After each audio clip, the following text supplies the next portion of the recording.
एक दिन तो वो जरूर आएगा जब वो आखिरी संदेश होगा। पूरे वर्ल्ड में सब प्रचार कर रहे होंगे, कुछ प्रचार करने वाले भी छूटेंगे। मैं नहीं सुधरा तो मैं भी छूटूंगा। और एक दिन ऐसा आएगा कि वो आखिरी समाचार होगा और तुरी फूकेगी, और जो छूट जाएंगे तब सर फोड़ेंगे दीवारों पर। लिखा है वो अपनी जान लेने की कोशिश करेंगे पर मौत उनको मिलेगी नहीं। एक भयानक क्रोध के दिन होंगे। तब कहेंगे मुझे एक मौका और दे दे, मैं सुधर जाऊंगा। पर नहीं सुधरे थे। यहूदा को मौका मिला पर उसने उस मौके को तुच्छ जाना। बाकी चेलों को मौके मिले, उन्होंने मौकों का फायदा उठाया। यीशु ने अपने मांस और खून को पीने की जब बात कही, कई लोग उसके संदेश को सहन नहीं कर पाए और अपने अपने रास्ते चले गए। पीछे मुड़कर यीशु ने अपने चेलों को मुड़कर कहा, क्या तुम भी चले जाना चाहते हो? पतरस ने कहा, स्वामी हम कहां जाएं? जीवन की बातें तो तेरे ही पास है। यहूदा को छोड़कर बाकी सभी चेलों के अंदर वाकई एक गर्मजोशी थी प्रभु को पाने की। वो अपना सब कुछ छोड़ के प्रभु के पीछे आए थे। उन्होंने अपना हर एक बुरा स्वभाव खत्म किया था प्रभु के साथ रहते हुए। अपनी हर एक बुराई से मन फिराया था। उन्होंने ग्रेस को सही से यूटिलाइज किया। उन्होंने उम्दा तरीके से अनुग्रह को इस्तेमाल किया अपने लिए। And received all heaven now. 12 फाटकों में उन 12 चेलों के नाम है। हालेलुया। और वो सिंहासन के सामने रहते हैं। उनके दिल में क्या खुशी होगी, क्या आनंद होगा। प्रभु थोड़े समय के लिए उनको फ्लैशबैक में लेके जाएगा तो पतरस को याद आएगा, मैं मछुआरा था, गरीब, एक अनपढ़ व्यक्ति, अपने समय के लोगों में वो भी बुराई से घिरा हुआ था। पर यीशु मसीह के द्वारा उसकी जिंदगी पलक झपकते ही बदल गई। उसने वो सब कुछ छोड़ दिया जो ईश्वर के खिलाफ पाप था। प्रभु के सभी चेलों ने अपने जीवन को बदला। बरतुल्मै ने बदला, थोमा ने बदला, यूहन्ना ने बदला, पतरस ने बदला, याकूब ने बदला। इन सब ने अपने जीवन को बदला, अनुग्रह को यूटिलाइज किया, पवित्र आत्मा की सामर्थ को उन्होंने हासिल किया, और सब कुछ पूरा करके वो सीधा पहुंचे वहां जिसके लिए प्रभु ने उनको चुना था। Now what about you? आपका क्या? आप परिस्थिति को संभाल नहीं पाते, आप फ्रस्ट्रेट हो जाते हैं।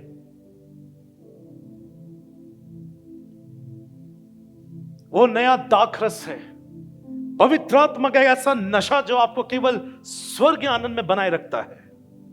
जिसे नशा करने वाला व्यक्ति उस नशे से बाहर नहीं निकलना चाहता, लेकिन उसमें उसके संसार के सारे सुख, सारे दुख भूल जाता है।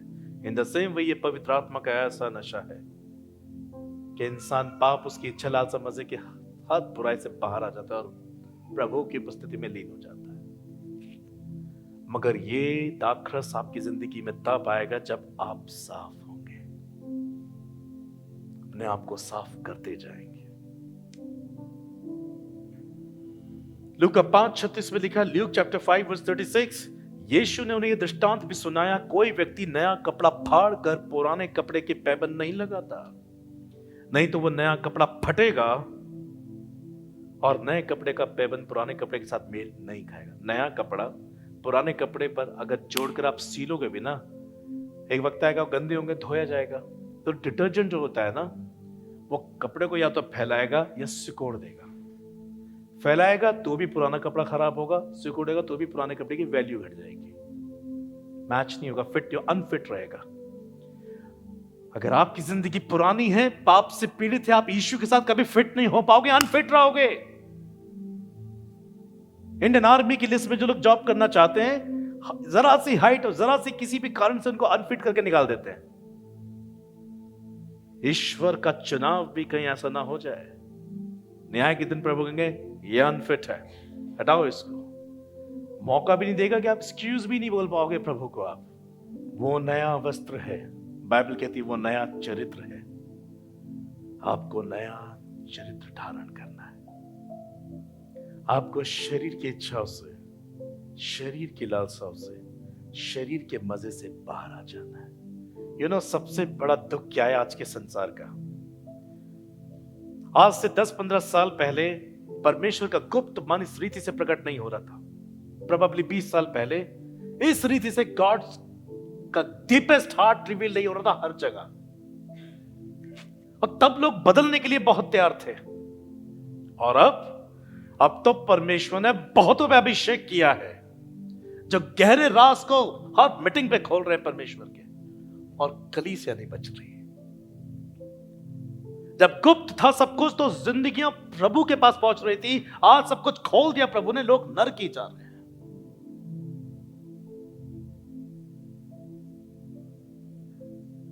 पक्षपात नहीं करेगा प्रभु। जब तक आपकी जबान साफ नहीं होगी प्रभु आपको स्वीकार नहीं करेगा। आप भले ही किसी भी सेवकाई के साथ हो, किसी भी बड़े सेवकों के साथ हो, प्रभु नहीं छोड़ेगा आपको न्याय के दिन, क्योंकि यहूदा यीशु मसीह के साथ था तो भी नहीं बचा, किसी चेले के साथ नहीं था। He was with Christ, और क्राइस्ट उसे बचा नहीं पाया। देखिए, वो आत्मिक नियम के अगेंस्ट में खुद नहीं जा सकता। पाप की सजा मौत है, ये उसी का नियम है। जो प्राणी पाप करे वो मरेगा।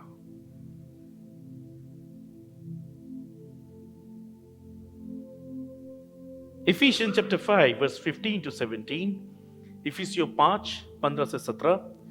इसलिए ध्यान से देखो कि कैसी चाल चलते हो, निर्बुद्धियों की नाई नहीं पर बुद्धिमानों की नाई चलो।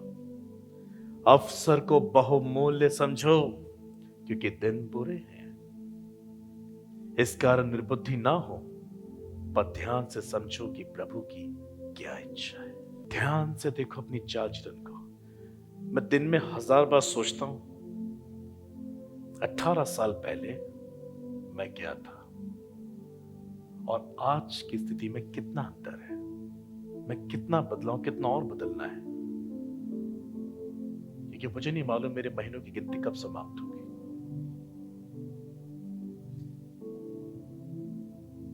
कहीं आपको ऐसा ना हो मौका ही ना मिले। आजकल हार्ट अटैक भी बहुत आ रहे हैं, तो ये मत सोचिए मैं तो मसीह में, मुझे तो होगा ही नहीं। क्यों नहीं होगा आपको? आप स्वर्ग में रह रहे हो। कुछ भी हो सकता है, कुछ भी हो सकता है। Live each day as your last day. हर दिन ऐसे जियो कि वो आपका आखिरी दिन है। साफ करो अपने आप को, अभी करो। पता नहीं अगले हफ्ते हम यहां पर होंगे कि नहीं होंगे, और इसी पल करो, इसी क्षण करो। देखिए, कई साल हो गया प्रभु ने आपको चुन लिया, बावजूद इसके कि वो आपके बुरे स्वभाव से परिचित था। But he has chosen you. ठीठ मत बनो, अहंकारी मत बनो, घमंडी मत बनो। देखिए, परमेश्वर इन सब स्वभाव के विरोध में खड़ा होता है। ध्यान से देखो कि कैसी चाल अभी भी चल रहे हो। निर्बुद्धियों के समान नहीं, परंतु बुद्धिमानों की तरह देखो। अवसर को बहुमूल्य जानो। ये समय जाकर वापस कभी नहीं आएगा।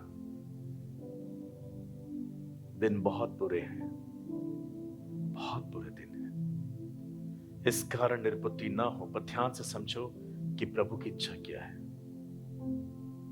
जो मेरे साथ भी सेवा में लगे हुए हैं, मैं आप सबसे भी कह रहा हूं, ये मत सोचना कि आप मेरे साथ हो तो आप सेफ हो। I am not Jesus, I am the servant of Jesus. मुझे अपनी चाल का ध्यान देना, आपको अपनी चाल का। 1 Peter chapter 3 verse 9, पहला पत्रस 3:9, बुराई के बदले बुराई मत करो और न गाली के बदले गाली दो, पर इसके विपरीत आशीष ही दो, लेकिन तुम आशीष के वारिस होने के लिए बुलाए गए। ओके, जब कुछ सामने बुरा होता है, जब कुछ सामने ठीक नहीं होता है, यह स्वाभाविक है कि आपको क्रोध आएगा।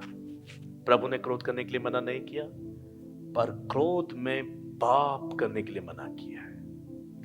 आप क्रोध में गाली नहीं दे सकते, आप क्रोध में श्राप नहीं दे सकते, आप क्रोध में कोस नहीं सकते, आप क्रोध में क्रोधित हो सकते हैं। प्रभु को भी क्रोध आया, कोड़ा लिया, सबको मारा, भगाया मंदिर से उन सबको, पर क्या प्रभु गाली दे रहे थे उन सबको? सिर्फ यही कहते गए, तुमने मेरे पिता के घर को डाकुओं का घर बना दिया। बस ये तो कहा। क्रोध तो उन्होंने भी किया, कोड़े भी मारे थे उन्होंने, पीढ़े पलट दिए थे उन्होंने, क्रोध तो उन्होंने भी किया था। पवित्र क्रोध करो ना, कौन मना कर रहा है? पर क्रोध में आप अपने आप को महान क्यों दिखाते हैं कि तूने मेरे सामने बोला कैसे? तो जानता नहीं मैं कौन हूं।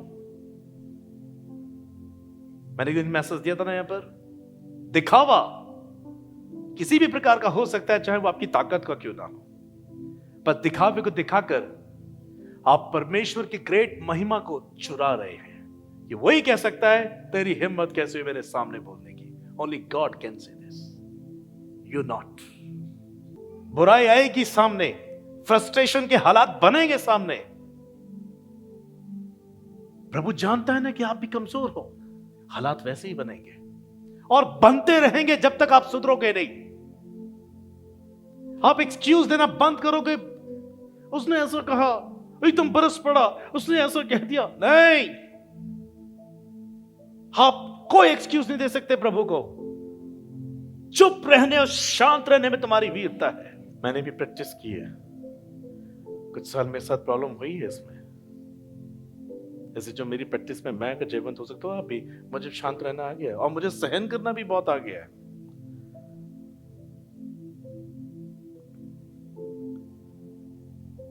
मुझे मालूम है मेरा विरोध होगा, मुझे मालूम है ये गालियां देंगे मुझे, ये मुझे कोसेंगे। मैं अपनी बात रख सकता हूं, बात कर सकता हूं, मुझे क्रोध भी आ सकता है, मगर मैं पाप नहीं कर सकता, मैं गालियां नहीं दे सकता, मैं श्राप नहीं दे सकता, मैं अहंकारी नहीं बन सकता, मैं अपने आप को महान नहीं बना सकता। I am the child of God.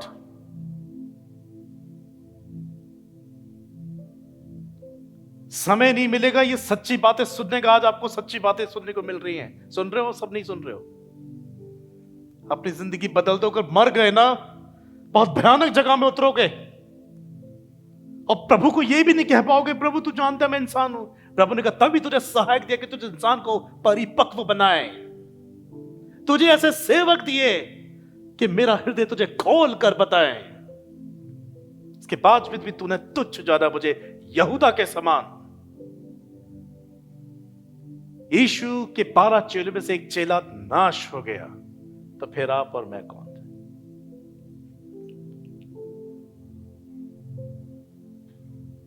Bible कहती है उसने फांसी लगा ली थी। जब यीशु को पकड़ के ले गए, उस पर दोषारोपण लगाया गया, फाइनली उसे मृत्यु की सजा सुना दी, तब उसे समझ में आ रहा है मैंने क्या कर दिया। तब उसे समझ में आ रहा है। जब हाथ से बात निकल जाएगी ना, शायद आप में से कुछ लोगों को तब समझ में आ जाएगा भैया क्या बताते थे। प्रभु का आत्मा वहां क्या कहता था? मैं नहीं माना, मैं नहीं मानी, मैं ठीक बना रहा, बनी रही। उसने अपने आप को फांसी लगा ली और वो नाश हो गया। प्रभु ने चुनाव किया, प्रभु ने अपना काम नहीं रोका, उसको मौका दिया था, बावजूद इसके कि वो करप्टेड व्यक्ति था।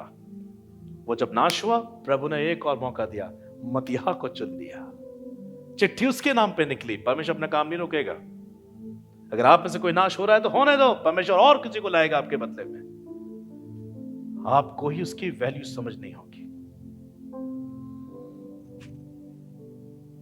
नीति वचन 1 अध्याय 17-19, प्रोवर्ब चैप्टर 1 वर्स 17 to 19, क्योंकि पक्षी के देखते हुए जाल फैलाना व्यर्थ होता है और ये लोग तो अपनी ही हत्या के लिए घात लगाते हैं, अपने ही प्राणों की घात की ताक में रहते हैं। सब लालचू की चाल ऐसी ही होती है, उनका प्राण लालच ही के कारण नाश हो जाता है। लिसन, अगर आप सोच रहे हैं यीशु के आगमन के दिन ही पश्चाताप कर लो, पक्षी के देखते ही जाल डालो और मेरी चिड़िया मुझ पे बस जाए, तो आप बहुत व्यर्थ सोच रहे हो कि जिस दिन यीशु का आगमन होगा उस दिन आई एम सॉरी बोल दूंगा, बदल जाऊंगा। ऐसा नहीं होगा। लेकिन लिखा है ऐसा जाल फैलाना व्यर्थ होता है। और लोग जो इस प्रकार की मानसिकता से, इस प्रकार के स्वभाव से परिपूर्ण होकर जीवन जीते हैं, वो अपनी हत्या करने के लिए घात लगाते हैं। वो लालची यहूदा अपनी ही हत्या, अपना ही नुकसान करने के लिए ऐसा जीवन जी रहा था। मैं 30 चांदी के सिक्के भी कमा लूंगा। और प्रभु तो वैसे भी हर सभा में से लोगों ने पकड़ने की कोशिश की, प्रभु तो हर जगह से गायब भी हो जाता है, इस बार भी हो जाएगा। मुझे 30 चांदी के सिक्के मिल जाएंगे, मेरा काम हो जाएगा, प्रभु वैसे ही बच जाएगा। उसे क्या बोलूं, तो इस बार तो प्रभु फंस ही जाएगा। क्योंकि प्रभु खुद अपने आप को फंसने देगा।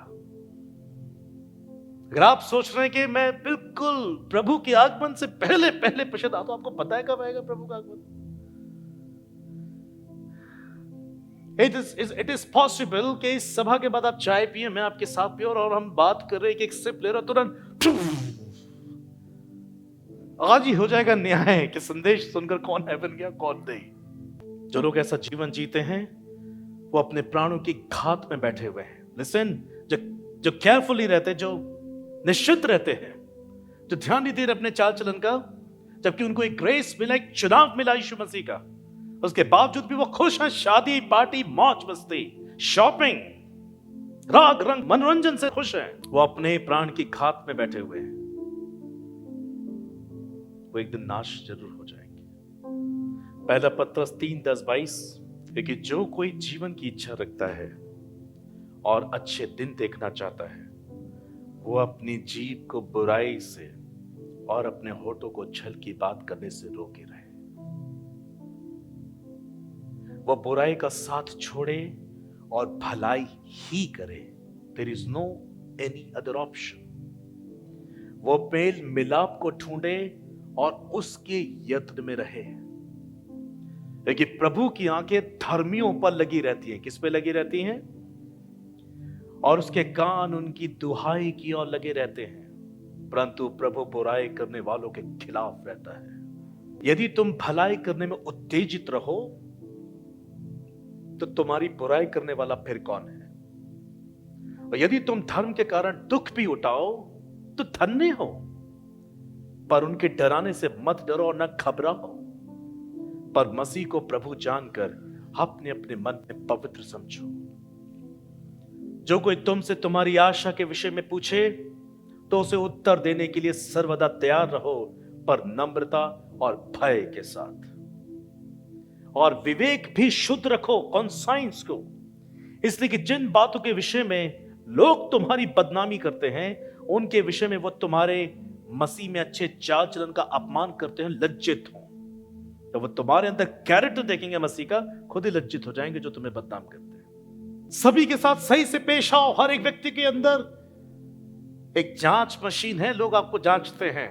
एक कहानी मुझे याद आ रही, मैंने सुनाई होगी। एक गांव में ईमानदारी के चर्चों से एक आदमी बहुत फेमस था, प्रचलित था, और गांव का एक नामी व्यक्ति था, ईमानदारी की वजह से फेमस था, पॉपुलर था।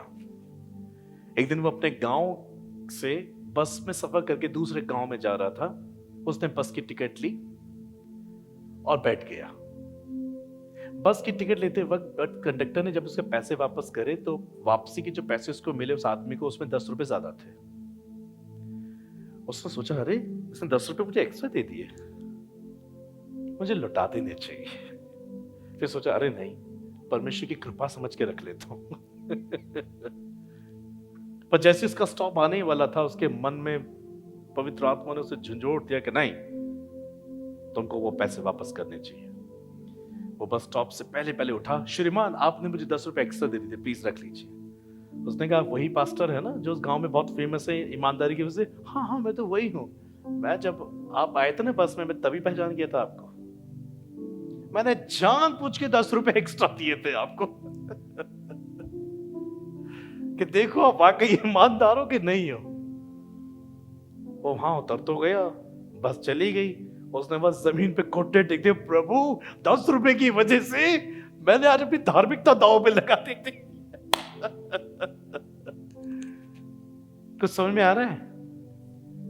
अरे ये तो मेरा पड़ोसी है, तो कभी हमें मिलेगा भी नहीं, चलो कुछ भी जीवन जिए। यही पड़ोसी एक दिन आपकी गवाही देगा। आपके साथ जो जॉब कर रहे हैं, आपको लगता है कि इनके साथ मैं कुछ भी बालिक बातें करूं, गंदी बात करूं, अश्लील बातें करूं, और मैं चर्च के लोगों के साथ साफ रहूंगा, इसके साथ कैसे भी रहूं। वही एक दिन आपकी गवाही देगा। आप जहां जॉब करते, जहां बिजनेस करते, जिन लोगों के बीच में रहते हैं, घूमते पीते खाते पीते, सब ये एक दिन आपके हक में नहीं तो आपके विरोध में बातें करेंगे।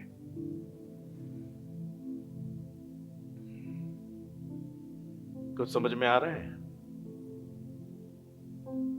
हमें बहुत अच्छा जीवन जीना चाहिए। आज नहीं तो कल वो व्यक्ति आपके द्वारा बचाया जाएगा। आपके चुप रहने से, शांत रहने से, माफ करने से वो भले उस वक्त नहीं समझेंगे आपको, पर एक दिन जब ऐसा माहौल बनेगा ना तो खुद ही बोलेंगे नहीं, उस दिन आपके कैरेक्टर से लगा मुझे थोड़ा सा कि मैं इतना बोला, इतना मैंने आपको कहा, पर आप, अब मैं समझ गया आप ऐसा क्यों कर पाए। You are walking with Jesus. अनुग्रह को तुझ पर जानो, यहूदा ने अनुग्रह को तुझ जाना था। यदि परमेश्वर की यही इच्छा हो कि तुम भलाई करने के कारण दुख उठाओ, तो ये बुराई करने के कारण दुख उठाने से ज्यादा उत्तम है। इसलिए कि मसीह ने भी अर्थात अधर्मियों के लिए, इसे सुनिएगा सब लोग, इसलिए कि मसीह ने भी अर्थात अधर्मियों के लिए धर्मी ने पापों के कारण एक बार दुख उठाया, ताकि हमें परमेश्वर के पास पहुंचाए। वो शरीर के भाव से तो घात किया गया, पर आत्मा के भाव से जिलाया गया। उसी में उसने जाकर कैदी आत्माओं को भी प्रचार किया, जिन्होंने उस बीते समय में आज्ञा ना मानी। अब जब परमेश्वर नूह के दिनों में धीरज धर कर ठहरा रहा और वो जहाज बना रहा था, जिसमें बैठकर थोड़े लोग अर्थात 8 प्राणी पानी के द्वारा बच गए। उसी पानी का दृष्टांत भी अर्थात बपतिस्मा यीशु मसीह के जी उठने के द्वारा अब तुम्हें बचाता है। उससे शरीर के मैल को दूर करने का अर्थ नहीं, परंतु शुद्ध विवेक से परमेश्वर के वश में हो जाने का अर्थ है। बपतिस्मा मतलब क्या है? मैल साफ करने का अर्थ नहीं है उसमें पानी में जाकर। उसका आत्मिक अर्थ यह है कि आपका विवेक शुद्ध हो गया है।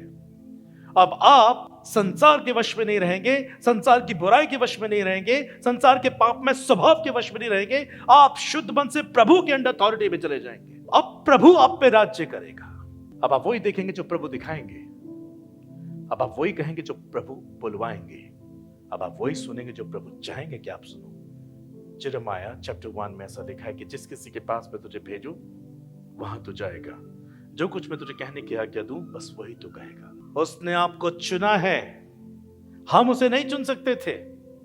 उसने यहूदा को भी चुना, वो खुद नहीं चुन सकता था उसे, पर प्रभु के चुनाव में हमें ग्रेस मिला है बदलने का। वो स्वर्ग पर जाकर परमेश्वर की दाहिनी ओर बैठ गया और स्वर्गदूत और अधिकारी और सामर्थी उसके अधीन हो गए। ऐसा जीवन जियो कि स्वर्ग में जाकर जो प्रभु ने सिंहासन आपके लिए तैयार किया उसमें जाकर बैठ जाओ। प्रकाशित वाक्य 2:10 में लिखा, जो दुख तुझको झेलने होंगे उनसे मत डर, क्योंकि देखो शैतान तुम में से कितने को जेल खाने में डालने पर है, ताकि तुम परखे जाओ। आगे जो भी लिखा है वो अंतिम समय का है, पर मैं यहां पर एक वचन ले रहा हूं, प्राण दिन तक विश्वासी रहे तो मैं तुझे जीवन का मुकुट दूंगा। प्रभु ने हमको चुना क्योंकि हम प्रभु को, हमारे अंदर कोई अच्छी वस्तु वास नहीं करती, ना कोई भली वस्तु निकलती, इसलिए हम प्रभु को नहीं चुन सकते थे, क्योंकि स्वभाव से ही क्रोध की संतान थे। उसके बावजूद भी ये जानकर कि हम क्रोध की संतान हैं, उसने हमें चुना। क्यों? हाँ, कि हम बदलें, हम सुधरें। यहूदा की कमियां वो जानते थे, तो भी यहूदा को मौका मिला। प्रभु आपकी कमियों को भी जानता और मेरी भी, तो भी प्रभु ने चुना। प्रभु को मालूम है आप कितने काले और कितने गोरे हैं, तो भी चुना है प्रभु ने आपको। मैं आपके रूप की बात नहीं कर रहा हूं, आपके मन की बात कर रहा हूं, जो काला और गोरा होता है। यहां तो सब सुंदर लगते ही हैं, मैं भी ठीक ठाक लग रहा हूं, मगर अंदर से मैं कैसा हूं, अंदर से आप कैसे हैं, ये बहुत फर्क पड़ता है। मैं यही कहूंगा, प्लीज मैं आप सबसे रिक्वेस्ट करूंगा, झूठा और 2 प्रकार का जीवन मत जियो। Confess from all your sin. धन्यवाद तो प्रभु, तूने मुझे चुना, बावजूद इसके कि मेरे अंदर ढेर सारी कमियां हैं, but thank you that you have chosen me. आपके चुनाव का मैं आदर करूंगा प्रभु, मैं बदलूंगा और मैं बदल ही जाऊंगा, क्योंकि आपने मुझे सहायक दिया है, शिक्षक दिया है, आपने मुझे अनुग्रह दिया है, आपने मुझे अच्छा दास दिया है, दासी दी है। मुझे बदलने से कौन रोक सकता है? Thank you for your mercy and your grace. Walk in the light of God, read his word, उसके वचन को रोज पढ़ो। इसमें समय बिताओ, अपनी जिंदगी को इससे चेक करो, साफ करो अपने आप को। उसका आगमन बहुत निकट है। यहूदा को 3.5 साल मिले, हमें बहुत साल मिले, मुझे तो खुद 19 साल मिले। उसके बावजूद भी निकल नहीं बदलेगा तो क्या होगा? अनुग्रह को तुच्छ मत जानो। समय एक बार निकल गया ना, वापस नहीं आएगा। कोई एक्सक्यूजेस एक्सेप्टेबल नहीं है वहां पर। Come to Jesus, come to means come to Jesus now. अभी आ जाओ and give your heart to Jesus। अगर यहां बैठा व्यक्ति चाहे कितना ही पुराना मसीह क्यों ना हो, अगर आज आपको लगता है हाँ प्रभु मैं तो अभी भी आपको धोखा ही दे रहा था, अनुग्रह को मैं तुच्छ जान रहा था,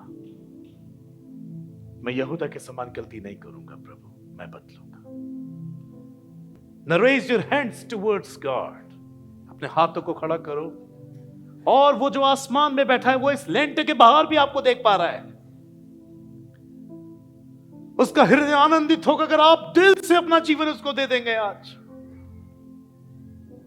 और निर्णय लेंगे कि प्रभु मैं वाकई बदलूंगा, मैं अनुग्रह को तुच्छ नहीं जानूंगा। प्रभु अपनी जबान खोलें और अपने लिए प्रभु से बातें करें, और मेरे साथ ये प्रार्थना करो। प्रभु यीशु, मैं अंगीकार करता हूं कि मैंने आपके अनुग्रह को तुच्छ जाना है। मुझे अनेक वर्ष मिले सुधरने के, बदलने के, अपने आप को संवारने के, पर मैंने उन दिनों को गवा दिया। मैंने आपके अनुग्रह को पाप की हाड़ बनाया। प्रभु मैं पापी हूं, मैं अशुद्ध हूं प्रभु, मैं अभी भी पाप का गुलाम हूं प्रभु। मैं मरना नहीं चाहता, मैं नाश होना नहीं चाहता, मैं पश्चाताप करता हूं। मेरी सहायता कर प्रभु, क्योंकि जीवन की बातें सिर्फ तेरे पास है। मैं पीछे मुड़कर अविश्वासी नहीं होना चाहता, मैं मरना नहीं चाहता। मेरा पाप क्षमा कर। मैं अपने मन को फाड़ कर आपके पास आता हूं, मुझे ग्रहण कर प्रभु। आपके अनुग्रह का उपयोग करना मुझे सिखा। पवित्र आत्मा जो मेरा सहायक है, पवित्र आत्मा जो मेरा शिक्षक है, मैं अपने आप को उसके अधीन कर देता हूं प्रभु। मैं रोज वचन पढ़ूंगा, तू मुझसे बातें करना, मेरे बुद्धि को खोल देना कि मैं तेरी व्यवस्था में लिखी हुई गुप्त बातों को जान सकूं।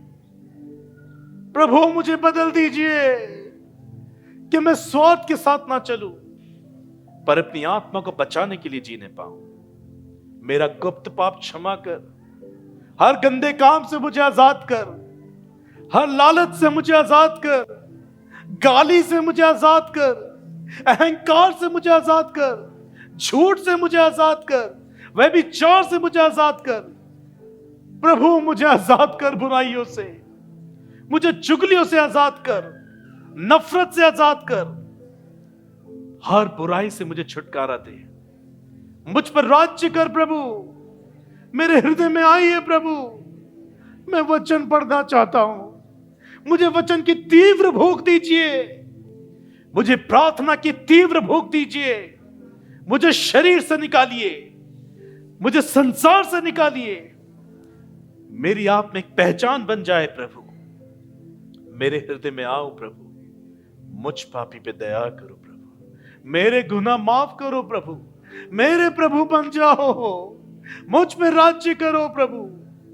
धन्यवाद मुझसे बातें करने के लिए, मेरे विवेक को जगाने के लिए, मेरी आत्मा से बात करने के लिए। मैं जिंदा हूं प्रभु, धन्यवाद करता हूं कि मैंने ये बातें अपने जीते जी सुनी। मैं धन्यवाद करता हूं आपके अनुग्रह के लिए। मेरी जिंदगी से आपकी महिमा हो। मैं अपना सारा जीवन आपको देता हूं, प्रभु यीशु मसीह के नाम से मांगता हूं, आमीन आमीन।